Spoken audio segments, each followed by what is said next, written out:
ठीक हो गई, रिकॉर्डिंग भी ऑन हो गई। ठीक है, मैं ये कह रहा था कि जो स्टैंडर्डाइजेशन प्रोटोकॉल्स है उसमें अगर सारी 7 लेयर्स ओएसआई की हम देखें, उन 7 लेयर्स में से जो लेयर एप्लीकेशन लेयर से लेके और डेटा लिंक लेयर की आधी, आगे चल के हम जब डिटेल पढ़ लेंगे डेटा लिंक लेयर तो उसके 2 हिस्से सब पार्ट्स हैं। उसमें जो आधा पार्ट है वो ऊपर की लेयर्स के साथ वो इंटरनेट इंजीनियरिंग टास्क फोर्स के अंडर आता है, और जो आधी लेयर है प्लस फिजिकल लेयर, इसके जो स्टैंडर्डाइजेशन जो ऑर्गेनाइजेशन जो कंट्रोल कर रही होती हैं वो आईएसओ है, EIATIA है, ITU है, आंसी है और IEEE है। EIATIA की पहले की बात हुई थी परसों, जब मैंने कहा था कि फिजिकल लेयर पे आप कनेक्टर्स को देखते हैं, जैसे RJ45 का कनेक्टर आप बनाते हैं, तो उसमें आप कॉम्बिनेशन का ख्याल रखते हैं orange, green white, blue, blue white green और ब्राउन व्हाइट ब्राउन। तो ये कौन बताता है? ये स्टैंडर्ड ये हमें बताता है EIATIA। अब हम उस स्टैंडर्ड को नहीं भी फॉलो करेंगे तो तार तो बन जाएगी, आप अपना खुद का स्टैंडर्ड बनाएंगे तब भी बन जाएगी।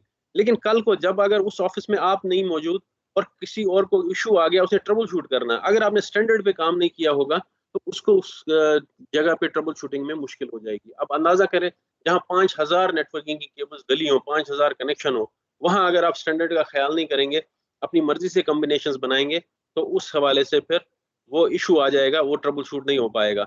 और दूसरी तरह जो कंपनी केबल बनाती हैं, जो पहले फास्ट इथरनेट की केबल्स थी, उसमें 1, 2 और 3, 6 पे कम्युनिकेशन होती थी। जो 4 और बाकी 7, 8 केबल है, 4, 5 और 7, 8 केबल है, वो फ्री होती थी। तो वो क्या करते थे, कुछ कंपनियां वो वाली केबल खराब क्वालिटी की रखती थी, उसमें कॉपर को मिक्स कर देते थे आयरन, और बाकियों को कॉपर रख देते थे, क्योंकि उनको पता था इसमें से डेटा तो जाना नहीं। लेकिन बाद में जब गीगाबिट इथरनेट आ गया, उसने सारी केबल्स को यूज किया। लेकिन फास्ट इथरनेट केबल्स में ये 2 नंबरी कुछ कंपनीज करती थी केबल्स के अंदर। उस सूरत में आप ये अंदाजा लगा लें कि अगर बंदे ने फिर कम्बिनेशन को फॉलो नहीं किया, तो वो केबल फिर प्रॉपर चलेगी ही नहीं, क्योंकि उन्होंने दूसरी केबल जो थी उसके अंदर वो अच्छी क्वालिटी की नहीं डाली थी, उसमें आयरन मिक्स किया हुआ था।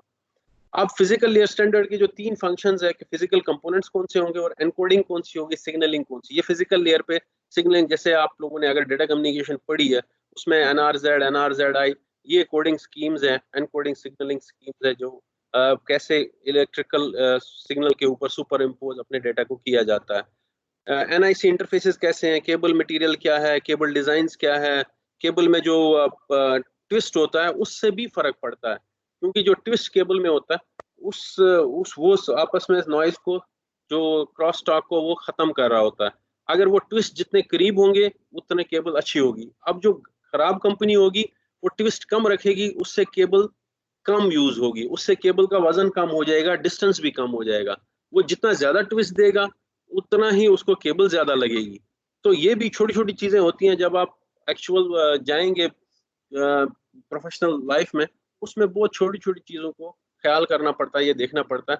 सिर्फ केबल की 1 नंबर से लेके 10 नंबर तक केबल, 2 नंबर तो दूर की बात, 10 नंबर केबल्स मार्केट में अवेलेबल है। 1 नंबर केबल आपको UTP हो सकता है 25,000 का रोल मिले, और जो 8 नंबर केबल है वो आपको 4,000 का। अब कितना फर्क है 4,000 में और 25,000 में? और अब इस दरमियान कोई केबल 5,000 की होगी, 7,000 की होगी, क्वालिटी के हिसाब से होगी। अब जो जाना है इसने एनकोडिंग सिग्नल के ऊपर करनी है, वो एनकोडिंग स्कीम्स है। एक एनकोडिंग की इसने 5B, 1 मिनट, फिर एक बंदे को मैंने देना है एक पैकेट दरवाजे पे, मैं बस 2-3 मिनट में आया। Okay sir. Okay sir.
हाँ जी, घर से क्लास लेने का ये नुकसान है, छोटे छोटे काम बीच में पड़ते रहेंगे। अच्छा जी, एनकोडिंग स्कीम्स हमने देखा, इसमें एनआरजेड, उसके अंदर भी एनकोडिंग मेथड्स कुछ होते हैं, जैसे मैनचेस्टर एनकोडिंग यूज करता है 4B 5B, ये बेसिकली एरर करेक्शन के लिए। 8B के अगर आपके पास बिट्स एक तरह की आ रही है, सीरीज ऑफ जीरोस है, सीरीज ऑफ वंस है, तो उसको ये 4B 5B या 8B 10B से उसको हैंडल कर लेते हैं। ठीक है जी, आवाज आ रही है ना अभी मेरी? जी सर, आ रही है अभी। बस ठीक है। Yes sir.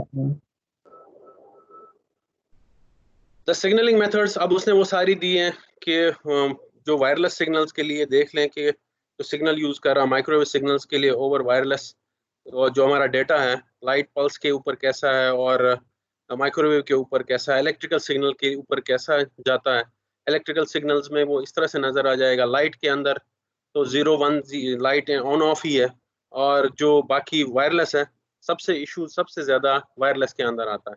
इसलिए क्योंकि वायरलेस अनगाइड, हमारे पास दो तरह का मीडिया होता है, एक गाइडेड जो कि तार जिसमें यूज होती है, चाहे फाइबर हो चाहे कॉपर हो, वो गाइडेड मीडिया कहलाता है। और अनगाइडेड जिससे हम वायरलेस भी कहते हैं, जो वायरलेस वेव्स, रेडियो वेव्स के थ्रू जो हम डेटा आगे भेजते हैं। तो अनगाइडेड को कंट्रोल करना बहुत मुश्किल है, और इसलिए उस पर ओवरहेड्स बहुत ज्यादा हैं। जो तार से इसके ओवरहेड्स इतने ज्यादा नहीं है तार से जो जाते हैं, इसलिए प्रेफरेबली तार में भी जो सबसे ज्यादा बैंडविड्थ है वो फाइबर की है। तो सबसे ज्यादा प्रेफरेबल फिर इसीलिए जितने सर्विस प्रोवाइडर्स हैं, मोबाइल मोबाइल कंपनीज हैं, सब इस वक्त फाइबर को यूज कर रहे हैं। वायरलेस आगे यूजर तक तो वायरलेस जाता है, लेकिन उनके टावर्स तक मोस्टली फाइबर जा रही होती है। अब bandwidth is the capacity of the link, bandwidth कहते हैं capacity of the link. Electrical engineering में डिफरेंट डेफिनेशन है इसकी, कि वो कहता है lower frequency higher frequency minus lower frequency, उसको बैंडविड्थ कहते हैं। लेकिन जो नॉर्मल आईटी की जुबान में कहते हैं कैपेसिटी ऑफ द लिंक। ये जैसे हम कहते हैं घर में पानी का पाइप लगा दिया, हम कहते हैं आधी इंची का पाइप है, इसमें इतना पानी गुजर सकता है, ये 1 इंची का पाइप है, इसमें इतना पानी गुजर सकता है 1 सेकंड के दरमियान। और ये उसका 4 इंच का पाइप है जो पूरे मोहल्ले को जा रहा है, उसमें से इतना पानी 1 सेकंड में गुजर सकता है। तो इसी तरह से यही बात बैंडविड्थ की है डेटा के लिए भी, कि ये बिट्स पर सेकंड में, मेगाबिट्स पर सेकंड में, गीगाबिट्स पर सेकंड में, टेराबिट्स पर सेकंड में होती है। तो एक बिट वो फंडामेंटल यूनिट है, किलोबिट्स पर सेकंड, उसके बाद मेगाबिट्स पर सेकंड, फिर गीगाबिट्स पर सेकंड और टेराबिट्स पर सेकंड।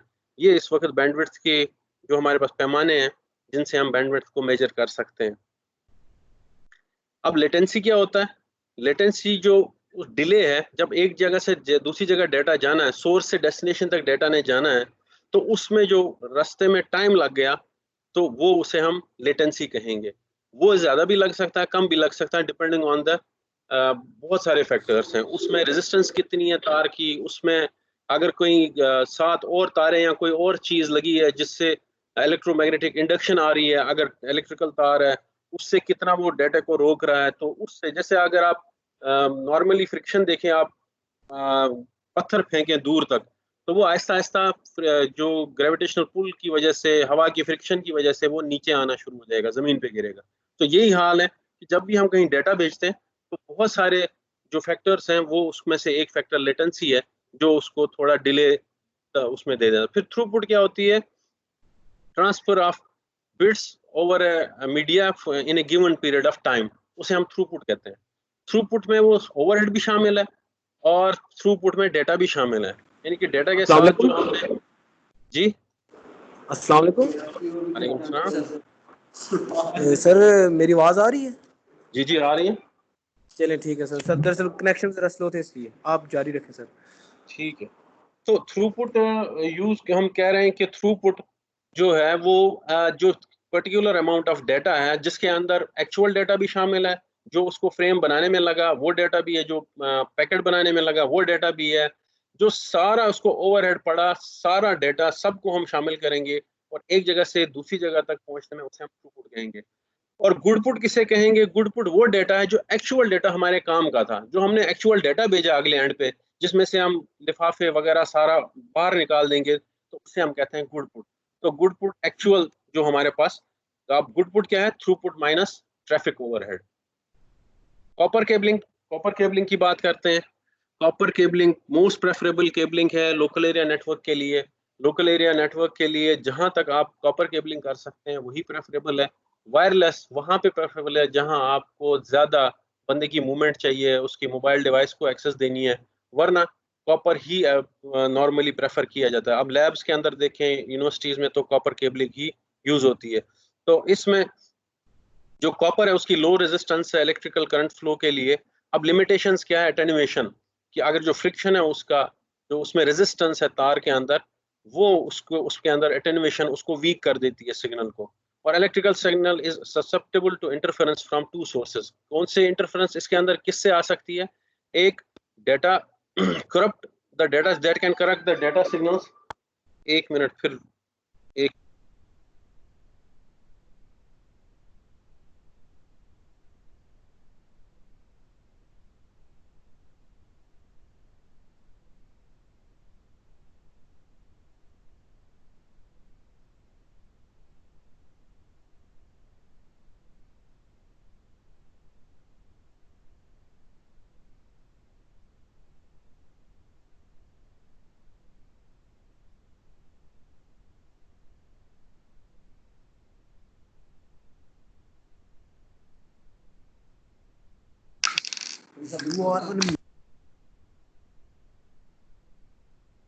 जी। तो बात हो रही थी कि उसको क्या क्या असर किस किस चीज से पड़ता है जिससे डेटा करप्ट हो सकता है।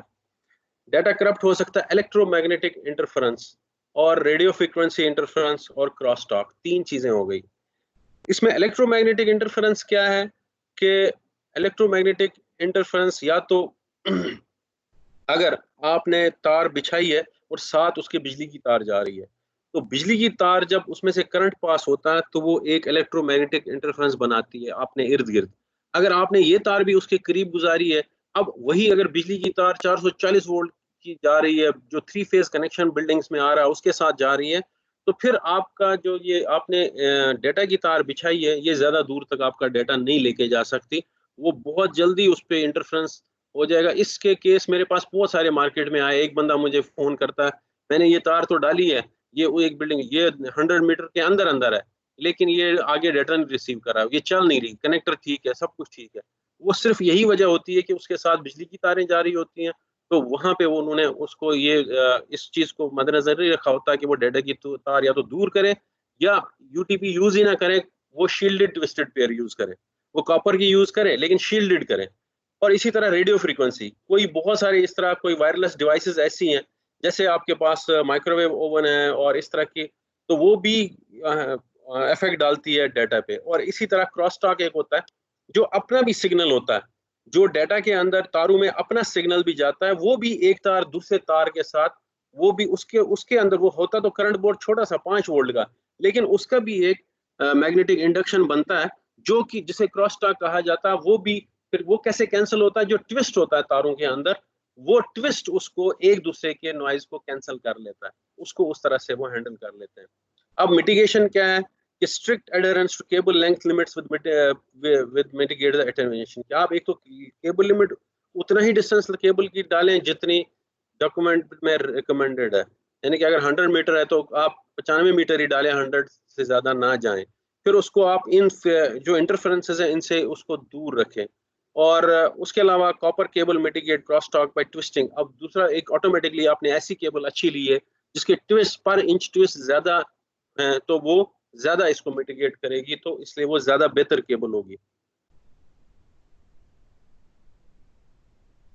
ये इसने दिखाए हैं कि कॉपर केबल कैसी है और दूसरी शील्डेड कॉपर कैसी है। उसमें एक शील्ड, जैसे सिगरेट वाली डब्बी में एक शील्ड सी होती है, तो वो शील्ड ये राइट वाली केबल में जो कॉपर वाली ऊपर राइट साइड पे, इसमें वो सिगरेट की शील्ड की तरह एक शील्ड होती है जो इलेक्ट्रोमैग्नेटिक इंडक्शन को अंदर नहीं जाने देती। और तीसरी जो है ये केबल, उसने कोएक्सियल केबल है, इसकी ऑलरेडी ब्रेडेड, ये ज्यादा दूर तक भी सपोर्ट, ये 500 मीटर तक भी सपोर्ट कर सकती है कोएक्सियल केबल। लेकिन इसके कनेक्टर्स और इसके दूसरे इश्यूज है जिस वजह से इसको यूज नहीं किया जाता नेटवर्किंग में। हम यूज करते हैं या यूटीपी या एसटीपी, कोई या अनशील्डेड ट्विस्टेड पेयर या शील्डेड, इसको केबल के लिए नॉर्मली यूज किया जाता है। अब जो ये उसके शील्डेड ट्विस्टेड पेयर के जो ये आप देख रहे हैं नंबर 2 से 3 तक, उसके कितने ट्विस्ट हैं, 1 2 3 ट्विस्ट इसके 1 इंच के अंदर है।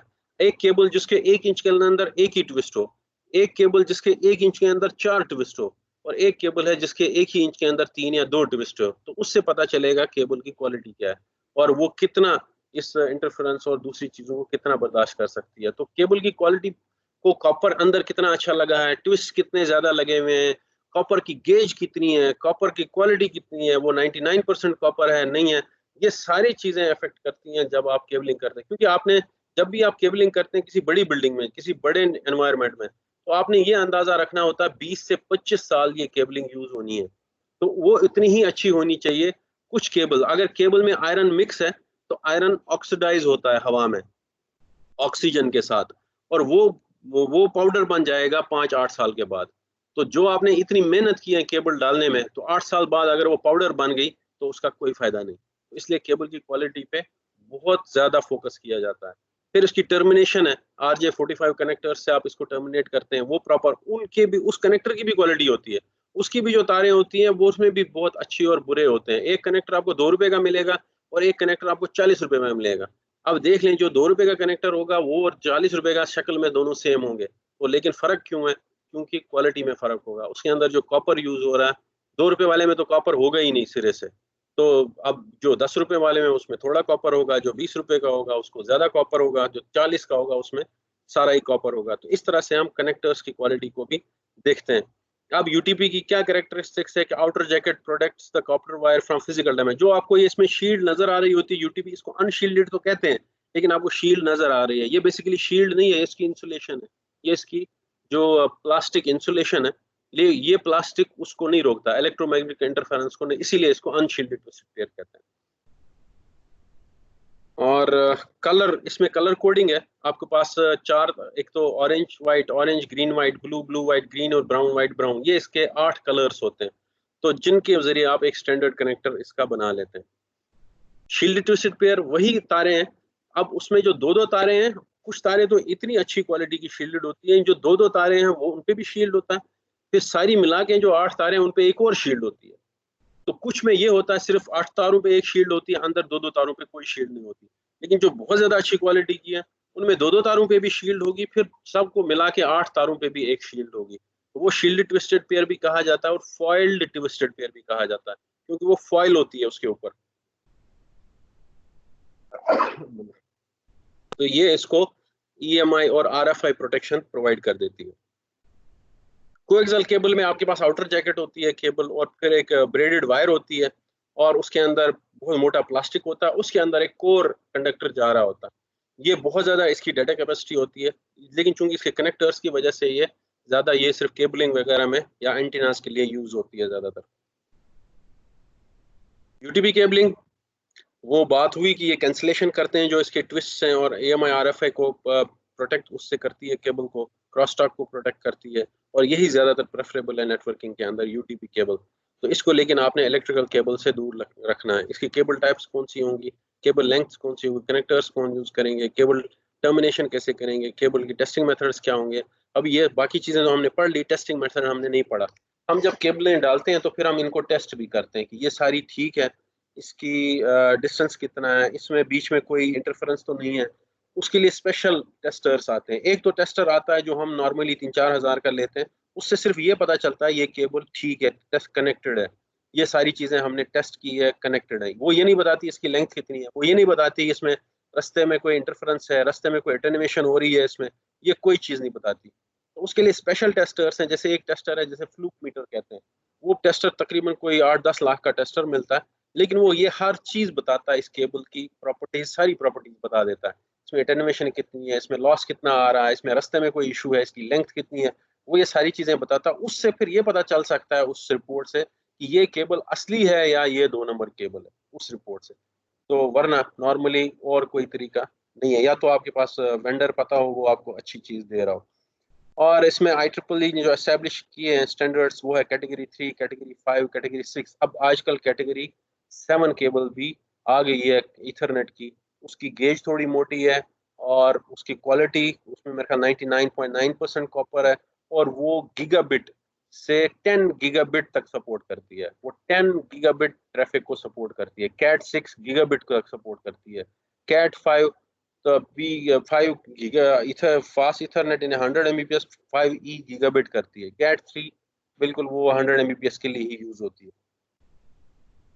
अब यूटीपी केबलिंग स्टैंडर्ड कनेक्टर्स कौन से हैं? RJ45 कनेक्टर, रॉयल RJ का मतलब रॉयल जैक, इसका नाम है। 45 कनेक्टर जो हम यूज करते हैं इसको एंड डिवाइसेस को कनेक्ट करने के लिए। या हम ये कर सकते हैं, अगर दीवार तक केबल आई, वहां उसका एक आईओ जिसे हम आईओ RJ45 सॉकेट कहते हैं।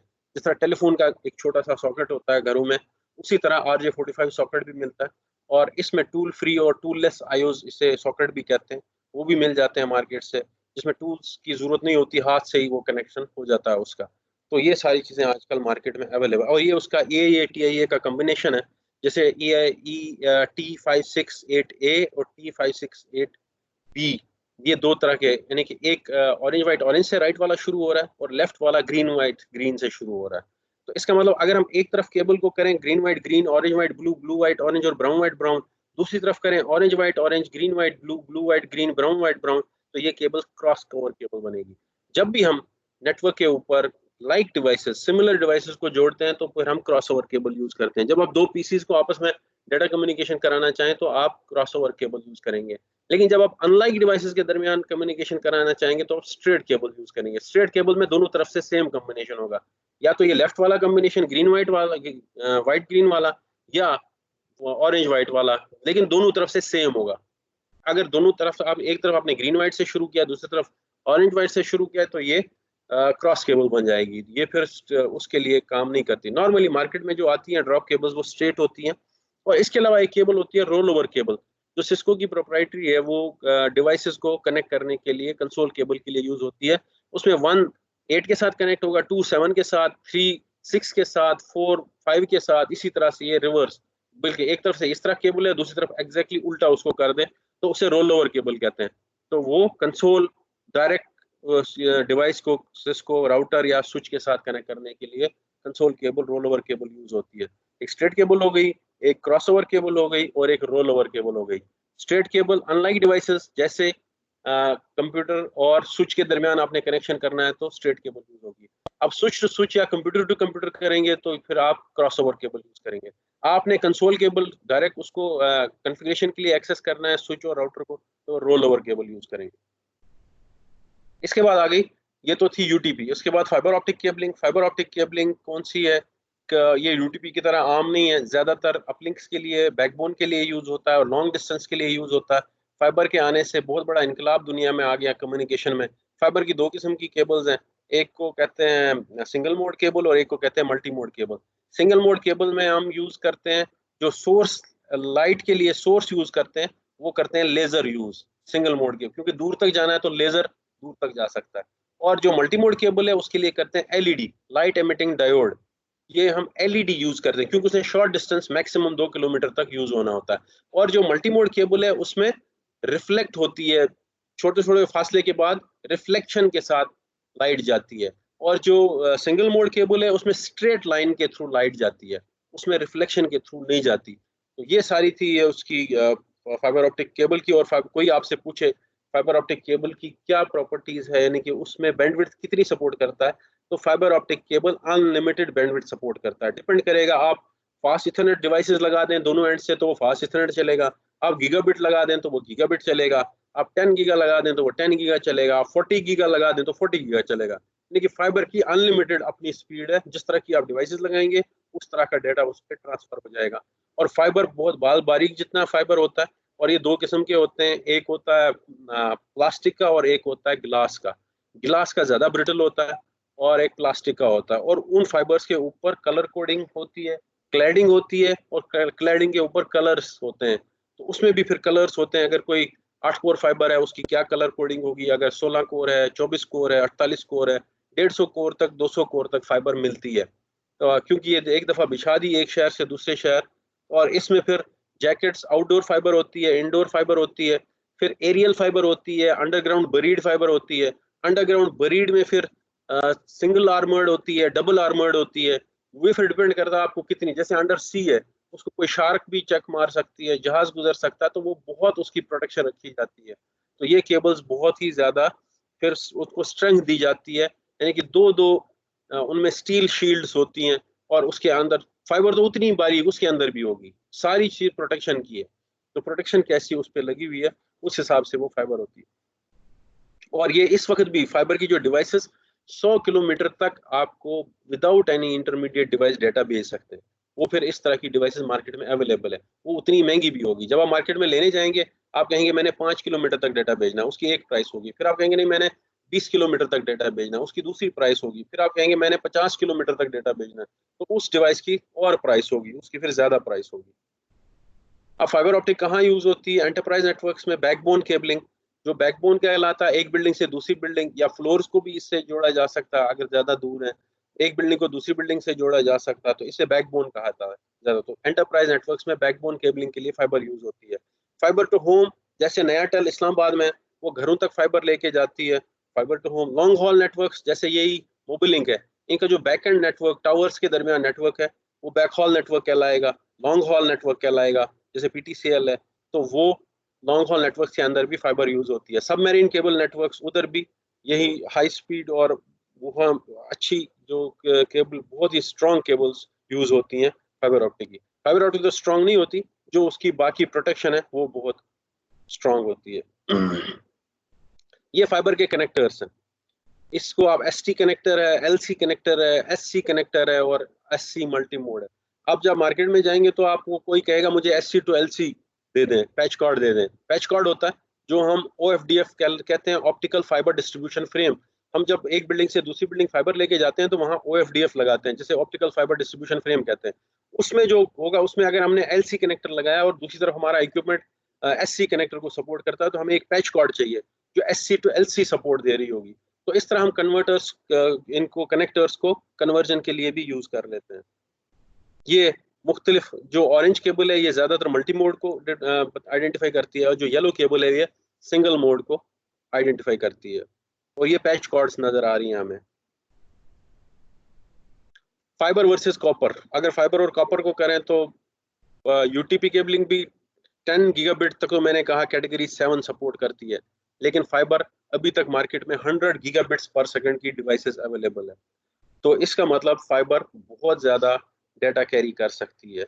और डिस्टेंस यूटीपी 100 मीटर तक ही जाएगी, और फाइबर वो अब तो ये 100 किलोमीटर तक भी जा सकती है, 100 किलोमीटर तक। अब इस पे जो यूटीपी है, इस पे अफेक्ट करती है, इलेक्ट्रोमैग्नेटिक इंटरफेरेंस करती है। उसमें कोई इंटरफेरेंस नहीं होती, क्योंकि वो लाइट है, उस पर कोई इलेक्ट्रोमैग्नेटिक उसमें नहीं, इंटरफेरेंस नहीं होती। इम्यूनिटी इसकी लो है, उसकी हाई है। मीडिया एंड कनेक्टर कॉस्ट, हाँ यूटीपी की कनेक्टर कॉस्ट कम है, फाइबर की कनेक्टर कॉस्ट ज्यादा है। इंस्टॉलेशन कॉस्ट फाइबर की ज्यादा है, यूटीपी की कम है। सेफ्टी प्रिकॉशंस उसकी थोड़ी है यूटीपी की, लेकिन फाइबर की बहुत है। इसको आप ज्यादा भी बैंड देंगे तो फाइबर टूट सकती है, या डाटा अगर आपने 90 डिग्री से ज्यादा बैंड दे दिया तो डाटा आगे नहीं जाएगा, वो प्रेशर में आ जाएगी। तो ये बहुत सारी चीजें जो हमें, या उन जिन चीज़ों का हमें एहतियात करनी पड़ती है। और वायरलेस मीडिया इसके बाद तीसरा आ गया लास्ट, वो है वायरलेस मीडिया। वायरलेस मीडिया आप उधर यूज़ करते हैं जहां आपको फ्लेक्सिबिलिटी चाहिए। यूज़र को एक जगह से, यूज़र बहुत मोबाइल है, यानी कि उसके मोबाइल पे, उसके लैपटॉप पे, तो वहां फिर आप इस वायरलेस को यूज़ करते हैं। तो ये इतना ज़्यादा रिकमेंडेड नहीं होता, लेकिन आपकी मजबूरी होती है कि वायरलेस को यूज़ करना। Effective coverage can be significantly physical. अब इसमें कहीं दीवारें ज़्यादा आ गई, दीवार मोटी थी, कहीं शीशा है, कहीं वुड है, कहीं इसमें बहुत सारे, कहीं दीवार का कोना है, कहीं लेंटर है। तो इस पे बहुत सारी चीज़ों से, कहीं इलेक्ट्रोमैग्नेटिक इंटरफेरेंस है, इसको बहुत सारी चीज़ों से फ़र्क पड़ता है। इंटरफेरेंस इसमें बहुत ज़्यादा इफेक्ट होती है। सिक्योरिटी इसका इशू है। अगर यूनिवर्सिटी में अगर वाईफाई है तो कोई दीवार के साथ लगा के भी कोशिश कर सकता है इंट्रूजन की, लेकिन अगर तार है तो उसमें नहीं कर सकता, इसमें कर सकता। और ये शेयर्ड मीडियम है, इसे हम कहते हैं कंटेंशन बेस्ड। एक एक्सेस पॉइंट की अगर कैपेसिटी 100 Mbps की है, अगर उस पर 2 यूजर है तो 50-50 MB दोनों को मिलेगी, और अगर उस पर 4 है तो 25-25 मिलेगी, 10 है तो 10-10 MB मिलेगी, अगर उसमें 20 है तो 5-5 MB मिलेगी। तो वो शेयर होती जाएगी। लेकिन जो तार है उसमें हर यूजर की अपनी डेडिकेटेड बैंडविड्थ है। अगर 100 Mbps का स्विच है तो उसमें अगर 24 पीसीज लगे हैं तो 24 के 24 को 100 Mbps मिलेगी, 100 Mbps भेजने के और 100 Mbps रिसीव करने के। तो वो शेयर्ड मीडिया नहीं होता, वो डेडिकेटेड होता है। अब वायरलेस मीडिया में क्या क्या है, data to radio signal encoding method, इसमें IEEE ने बहुत सारे स्टैंडर्ड्स दिए हुए हैं कि उसमें data to radio signal encoding method क्या होंगे, फ्रीक्वेंसी एंड पावर ट्रांसमिशन, क्योंकि इसमें भी ये रखना पड़ता है कि ये चीज़ जो वायरलेस है इससे हम कहते हैं एक तो ये अनलाइसेंस्ड बैंड है, उससे हम कहते हैं मेडिकल बैंड भी कहते हैं, और ये इंसानी जिस्म के लिए मुज़र नहीं है 2.5 से लेके 5 गीगाहर्ट्ज़ फ्रीक्वेंसी तक, तो इसलिए इसको ज़्यादातर यूज़ किया जाता है। जो दूसरा है जो लॉन्ग डिस्टेंस वायरलेस है जैसे माइक्रोवेव है, वो अगर उसके दरमियान में इंसान रहते हो तो उनको फ़र्क पड़ता है, उससे इंटरफेरेंस भी आती है और इंसानों के जिस्मों पर भी फ़र्क पड़ता है। लेकिन जो ये मेडिकल बैंड है 2.4 से लेके 5 गीगा, इससे इतना फ़र्क नहीं पड़ता। अब वायरलेस स्टैंडर्ड्स जो वायरलेस है उसमें एक वाईफाई स्टैंडर्ड है, वायरलेस फिडेलिटी जिसे कहते हैं। ये IEEE 802.11 IEEE इसको कंट्रोल कर रहा है। 802.11 ये वायरलेस लैन के लिए। अब ब्लूटूथ के लिए कौन सा 802.15। अब वाई मैक्स के लिए कौन सा IEEE 802.16। तो इसी तरह ZigBee है, एक वायरलेस की कनेक्टिविटी पैरामीटर वो स्टैंडर्ड है, तो इसमें low data rate, low power consumption communication, और ये इंटरनेट ऑफ थिंग्स के लिए यूज किया जाता है। 802.15.4 इसके लिए यूज होता है। अब वायरलेस लैन के लिए क्या डिवाइसेस यूज होती है, अगर हमने 2 से ज्यादा कंप्यूटर्स नेटवर्क पे जोड़ने हैं तार से, तो हम स्विच यूज करेंगे या हब यूज करेंगे। अब अगर यही पीसीज हमने वायरलेस से जोड़ने हैं, 2 पीसीज वायरलेस से तो ऑटोमेटिकली आपस में कम्युनिकेट कर सकते हैं, जिसे एडहॉक नेटवर्क कहते हैं। लेकिन 2 से ज्यादा अगर पीसीज ने आपस में कम्युनिकेट करना है, तो फिर हमें तीसरी डिवाइस चाहिए जिसे कहते हैं वायरलेस एक्सेस पॉइंट। इसी तरह 2 डिवाइसेस तार के जरिए भी लैन पे डायरेक्टली कनेक्ट किए जा सकते हैं एक तार से, लेकिन जब हमने तीसरा पीसी उसके साथ जोड़ना है तो हमें क्या चाहिए, स्विच या हब चाहिए। इसी तरह सेम वायरलेस के केस में भी है, 2 वायरलेस डिवाइसेस आपस में कम्युनिकेट कर सकती हैं डायरेक्टली, लेकिन अगर आपने 2 से ज्यादा को कराना है तो फिर आपको वायरलेस एक्सेस पॉइंट चाहिए, जो आजकल घरों में अक्सर मौजूद होता है। वायरलेस वो वायरलेस एक्सेस पॉइंट ही है जिसके जरिए बहुत सारे मोबाइल फोन घर वालों के उसके साथ कम्युनिकेट कर रहे होते हैं इंटरनेट के साथ। अब वायरलेस स्टैंडर्ड, अब जो वायरलेस लैन स्टैंडर्ड है इसके भी बहुत सारे स्टैंडर्ड्स हैं। उन स्टैंडर्ड्स पे डिपेंड करता है इसकी बैंडविड्थ कितनी है, इधर इसकी सिक्योरिटी कितनी है, वो उस पर डिपेंड कर रही होती है। उसमें वो होगा 802.11n A B, ये सारी, और अब आजकल AX, ये बहुत सारे स्टैंडर्ड्स हैं जो वायरलेस बैंडविड्थ, और बहुत सारे, क्योंकि अब इस वक्त मार्केट में गीगाबिट तक एक यूजर को स्पीड मिल सकती है वायरलेस पे, लेकिन वो डिवाइसेस बहुत महंगी है। तो और उसके बाद ये पैकेट ट्रेसर की है, ये आपको शबाब करा देगा, टर्म्स एंड कमांड्स, और ये हमारा ये चैप्टर खत्म हो गया। इस तरह से हमारे 4 चैप्टर आज खत्म हो गए, और मुझे उम्मीद है कि आप लोगों ने वो जो आपने देखा होगा कि